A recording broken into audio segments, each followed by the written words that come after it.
শহীদ Ziaur Rahman charitable trust মামলা।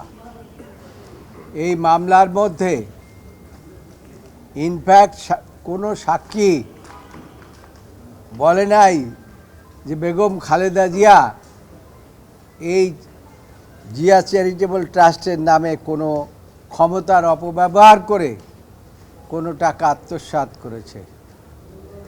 বিশেষ করে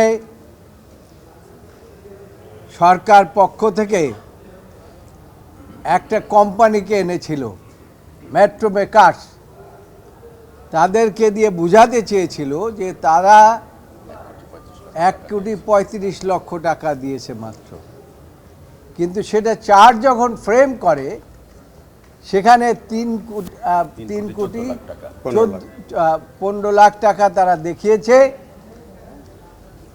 আমরা আর্গুমেন্টে আমাদের বলেছি যে এই সম্বন্ধে কোনো এভিডেন্স নাই। এর অর্থই হলো এই মামলাটি রাজনৈতিক উদ্দেশ্য প্রণোদিতভাবে করেছেন। আদালত আমাদেরকে শুনেছেন, দুদকের পক্ষ থেকে আইনজীবী খুব ভেহেমেন্টলি অপোজ করেছেন এবং তাকে যথেষ্ট সুযোগ দেওয়া হয়েছে।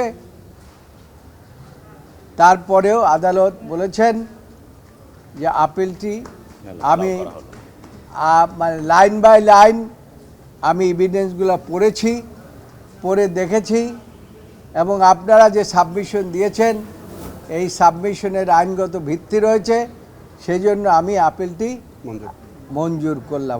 আমাদের লানের সিনিয়র স্যার বলেছেন এই মামলাটা মূলত ছিল পলিটিক্যালি মোটিভেটেড একটা কেস, যেখানে কোনো আইনগত ভিত্তি ছিল না। প্রাইভেট ট্রাস্ট যদি কোনো ডিসপিউট থাকে, প্রাইভেট ট্রাস্ট অ্যাক্ট দ্বারা সেই ডিসপিউটটা সলভ করা হবে। কিন্তু শেখ হাসিনা ওয়াজেদ, যিনি বর্তমানে পলাতক আছেন ভারতে এবং আইনের দৃষ্টিতে ফিউজিটিভ, তার প্রত্যক্ষ নির্দেশে তত্ত্বাবধানে দেশনেত্রী বেগম খালেদা জিয়াকে রাজনৈতিকভাবে হয়রানি করার জন্য এবং দলকে ক্ষতিগ্রস্ত করার জন্য এই অসৎ উদ্দেশ্য নিয়ে মামলাটা দায়ের করেছিলেন। আপনি জানেন 16 বছর এই সরকার মামলাটাকে শুধু ডিলে করেছে একটা মাত্র কারণে, কারণ এই মামলায় যেহেতু আদালতের উপরে বিচার সরকারের প্রভাব ছিল, আর দ্বিতীয় ছিল যে এই মামলা শেষ করলে সরকারের যে মামলা খেলা ছিল রাজনীতিবিদদের বিরুদ্ধে ব্যবহার করার জন্য, ম্যাডামকে হেনস্থা করার জন্য, তাহলে ওই খেলার যাতে সমাপ্তি না হয়